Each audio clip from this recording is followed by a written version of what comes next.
जानते हैं, मोदी जी को भी जानते हैं, जानते हैं कौन पसंद है? दीदी जी। अरे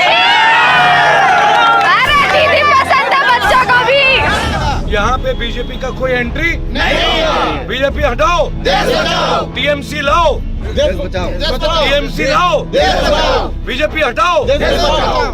महिलाएं पुरुष से कम नहीं होती और अब वो बंगाल के ऊपर एक आक्रमण करने वाले हैं। बैकअप तैयार होगा, यहाँ से बीजेपी रिटर्न जाएगी। दीदी आप क्या बोलती हैं, बीजेपी का यहाँ कुछ जगह है? नहीं नहीं, कुछ भी जगह नहीं। जहाँ भी राम राज्य है, मैं तो सीधी बात बोलूंगा, बीजेपी शासित प्रदेशों में आज क्राइम नंबर 1 पे। बहन जी, क्या पश्चिम बंगाल के लोग ऐसे लोगों को अपने आने देना चाहेंगे? बिल्कुल नहीं, और आने देना भी नहीं चाहिए। सिर्फ पश्चिम बंगाल की बात नहीं, मुझे लगता है सारे राज्यों को एक साथ मिलके ऐसे लोगों को नहीं आना देना चाहिए जो लोग इतने क्राइम को सपोर्ट करते हैं। जो लोग इंसानों को वैल्यू नहीं देते, वो लोग औरतों को क्या वैल्यू देंगे? सुन जाएगी। दीदी आप क्या बोलती हैं, बीजेपी का यहाँ कुछ जगह है? नहीं नहीं, कुछ भी जगह नहीं। क्यों नहीं है? बीजेपी का असली क्या फाइट है? क्यों चिढ़ते हैं वो ममता दीदी से? ममता दीदी साधारण मानुष के साथ रहना चाहती है जी, इसीलिए जी, उनका चिढ़ है। जी। उसको भगाओ। वो लोग इसको भी प्राइवेट करना चाहते हैं, बंगाल को भी। जी हाँ, बीजेपी का एक लक्ष्य है प्राइवेटाइजेशन। आपने देखा होगा जब से मोदी जी की सरकार आई है, जिस व्यक्ति ने कभी भी एयरपोर्ट नहीं बनाया, आज वो 6 एयरपोर्ट का काम कर रहे हैं। वो अदानी जी उनके जेटों में जा रहे हैं, उनके स्वागत समारोह हो रहे हैं। क्या आपने कभी ममता दीदी को किसी बिजनेसमैन के साथ देखा है? क्या कभी देखा है कि उन्होंने किसी जमीन को प्राइवेट कर दिया है? उन्होंने हमेशा माँ, माटी, मानुष यानी माता, जमीन और व्यक्ति, इन तीनों को एलिमेंट, जो वाइटल एलिमेंट है, उनको लेके अपना कार्य करने के लिए तैयारी की है। और हमने ये संकल्प लिया है कि हम शाइना दीदी के साथ। टीएमसी जो है पिछले इलेक्शन में सबसे ज्यादा वुमेन्स वोट टीएमसी को। ये बात आपको मैं बताना चाहूंगा इनको बीच में इंटरप्ट करके कि टीएमसी में सबसे ज्यादा जो वोट कोई महिला उम्मीदवार ने जीता था, वो शाइना जी ने जीता। मैं आपको बता देना चाहूंगा।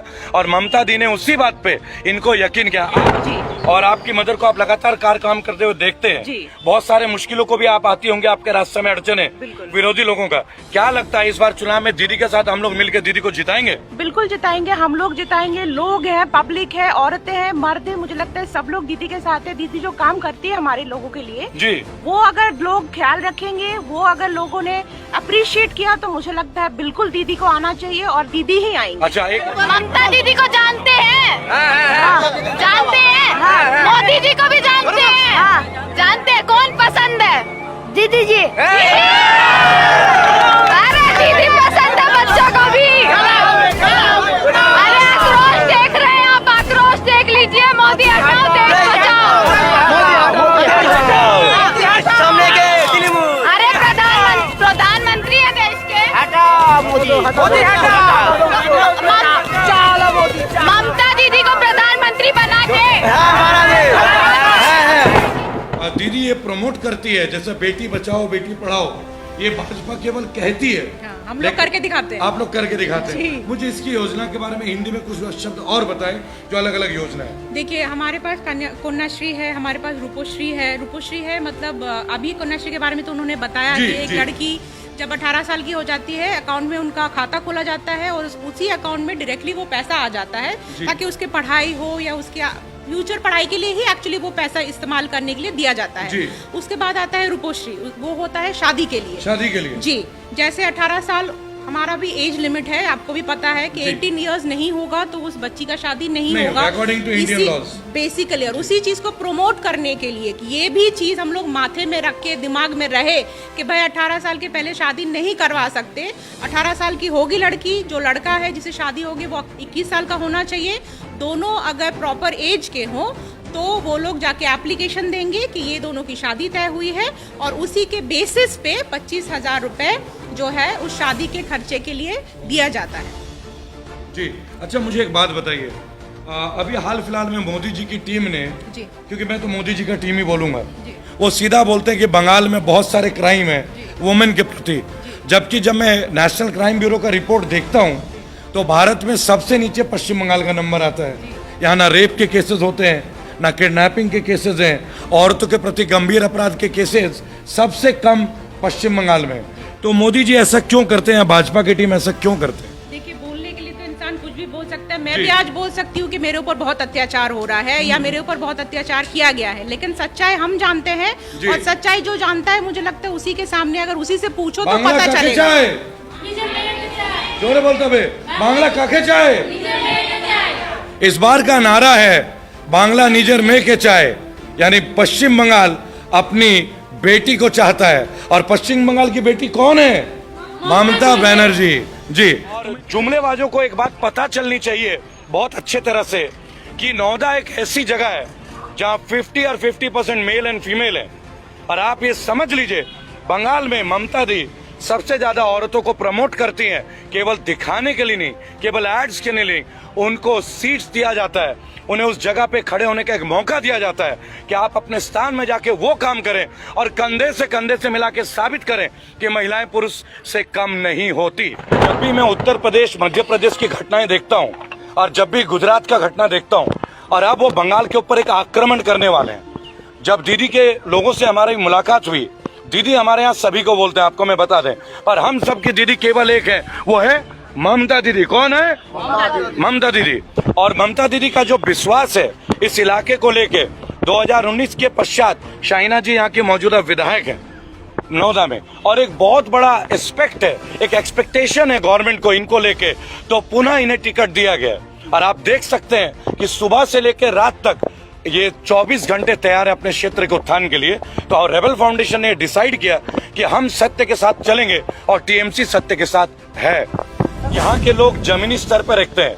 मैडम कोई 10 लाख का कोट नहीं पहनती है क्या मैडम आप? नहीं पहनते ना? ममता दीदी का क्या लोगों के प्रति संदेश है, क्या बोलती हैं वो, आप बताइए अपने कार्यकर्ताओं को। दीदी কি বলেন ওটা বলুন আপনি। দিদি তো আমাদের সাধারণ মানুষের সঙ্গে মিলে থাকেন, উনি আমাদের কথা সবসময় ভাবেন। জি, সব সময় উনি ভাবেন সাধারণ মানুষ কি করে বাঁচবে, কি করে খাবে, কি করে চলবে। मैं इसको हिंदी में अनुवाद करके एक बात बता देना चाहूंगा। शाहीना जी का ये बात कहना है कि ममता दी सादगी में यकीन करती हैं। आप देख सकती हैं दीदी को इस वक्त भी, ये दीदी की बेटियां हैं, मेरी बहन है दोनों, और आप देख सकते हैं कि सब एक दूसरे के साथ यहाँ दिखावा नहीं है। यहाँ सनरूफ की गाड़ियों में लोग नहीं घूमते, यहाँ BMW फॉर्च्यूनर का दिखावा नहीं है। यहाँ जमीनी स्तर पे कि दीदी सবার সাথে কানেক্টেড আছে কিনা, জোরে বলবে আছে কিনা, এবারে জিতবে কিনা, এবারে কি হবে, এবারে কি হবে, লম্বা লম্বা চুল দাড়ির मोदी बाबू। देश इस बार तैयार है, बंगाल इस बार तैयार है। बंगाल से बीजेपी का बैकअप तैयार होगा, यहाँ से बीजेपी रिटर्न जाएगी। दीदी आप क्या बोलती हैं, बीजेपी का यहाँ कुछ जगह है? नहीं, कुछ भी जगह नहीं। क्यों नहीं है? बीजेपी का असली क्या फाइट है, क्यों चिढ़ते हैं वो ममता दीदी से? ममता दीदी साधारण मानुष के साथ रहना चाहती है जी, इसीलिए जी उनका चिढ़ है जी। उसको भगाओ। वो लोग इसको भी प्राइवेट करना चाहते हैं, बंगाल को भी। जी हाँ, बीजेपी का एक लक्ष्य है प्राइवेटाइजेशन। आपने देखा होगा जब से मोदी जी की सरकार आई है, जिस व्यक्ति ने कभी भी एयरपोर्ट नहीं बनाया, आज वो 6 एयरपोर्ट का काम कर रहे हैं, वो है अदानी जी। उनके जेटों में जा रहे हैं, उनके स्वागत समारोह हो रहे हैं। क्या आपने कभी ममता दीदी को किसी बिजनेसमैन के साथ देखा है? क्या कभी देखा है कि उन्होंने किसी जमीन को प्राइवेट कर दिया है? उन्होंने हमेशा माँ, माटी, मानुष, यानी माता, जमीन और व्यक्ति, इन तीनों को एलिमेंट, जो वाइटल एलिमेंट है, उनको लेके अपना कार्य करने के लिए तैयारी की है। इस वीडियो के माध्यम से मैं एक बात ऑफिशियली डिक्लेयर करता हूँ कि रेबल फाउंडेशन शाहीना दीदी के साथ कंधे से कंधे मिलाकर नोएडा विधानसभा क्षेत्र में तनाव रैलियों में हर जगह हम इनको अपना समर्थन देते हैं।